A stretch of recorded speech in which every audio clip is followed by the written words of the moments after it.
में वर्णित देवी के महात्म्य वाले महाभागवत को सुनाने की प्रार्थना करना है।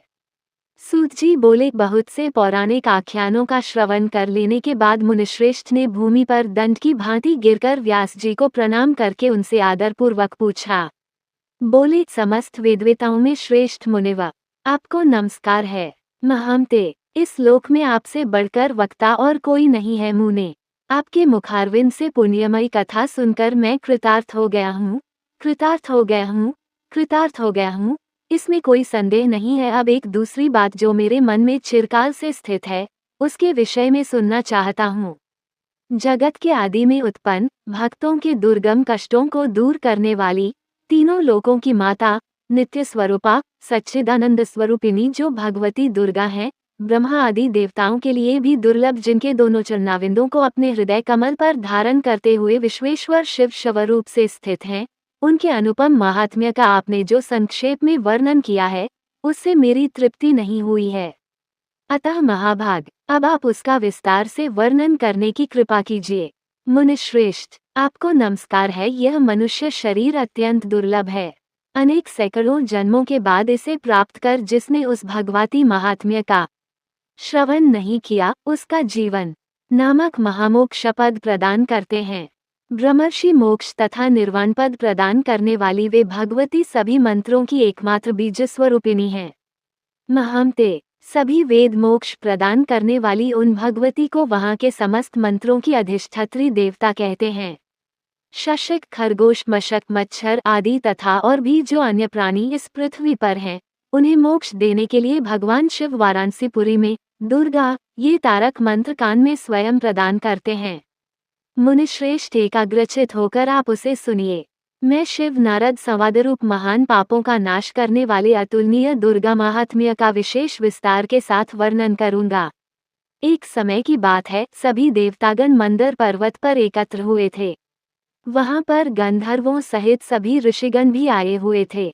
अनेक प्रकार के वृक्षों से व्याप्त, सुगंधित और विकसित पुष्पों की गंध से दिशाओं को सुरभित करने वाले और सुमेरु शिखर के समान प्रतीत होने वाले उस रमणीक गिरिश्रेष्ठ मंद्राचल के पृष्ठ पर बैठे हुए भगवान कृष्ण और भगवान शिव को देखकर महर्षि नारद मुनि ने हाथ जोड़कर विनम्रतापूर्वक भगवान शिव से पूछा।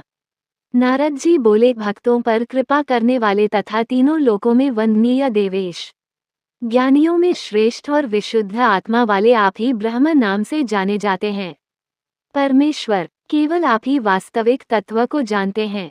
आप तीनों लोकों को पवित्र करने वाली गंगा जी को आदरपूर्वक अपने सिर पर धारण करते हैं और चंद्रमा को अत्यंत सुंदर देखकर आपने उन्हें अपने सिर का आभूषण बनाया है। सर्वज्ञ, इस समय मैं आपसे जो पूछ रहा हूँ, उसे आप मुझे बताने की कृपा करें। महेश्वर, स्वयं आप, भगवान विष्णु और जगतपति ब्रह्मा इन देवताओं की भक्तिपूर्वक उपासना करने से परम पद प्राप्त होता है, तो फिर तप के द्वारा आप लोगों का उपास्य देवता कौन है? आपके समान इस बात को वाणी से बताने में इस भूमंडल में और कोई भी समर्थ नहीं है। कृपामूर्ति महेश्वर, इस प्रकार के प्रभाव वाले आप लोगों के जो उपास्य देवता हैं, उनके विषय में मुझे भी अवश्य जान लेना चाहिए। अतः कृपापूर्वक मुझे बताइए। व्यास जी बोले, मुनिश्रेष्ठ, इस प्रकार उन देवर्षि नारद का वचन सुनकर और उस पर बार बार विचार करके महादेव जी ने उनसे ये कहा।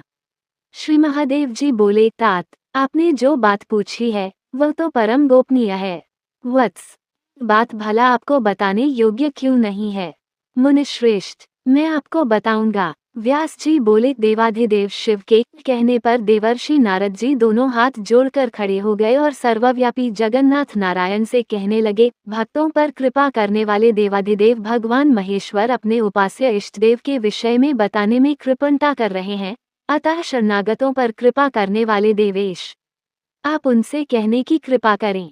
शिव, विष्णु तथा जगतपति ब्रह्मा की उपासना करके श्रेष्ठ पद प्राप्त किया है।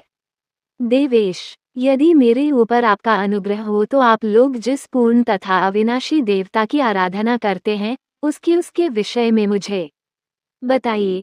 देव, जिसकी कृपा से आपने महान प्राप्त किया है, उस देवता के विषय में यदि आप मुझे बताते हैं तो मेरे ऊपर यह आपका अनुग्रह होगा।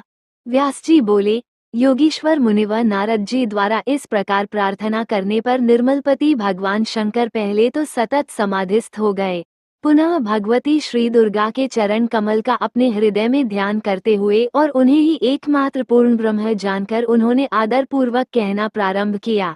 इस प्रकार श्री महाभागवत महापुराण के अंतर्गत श्री व्यास संवाद में व्रतोपासना वर्णन नामक दूसरा अध्याय पूर्ण हुआ।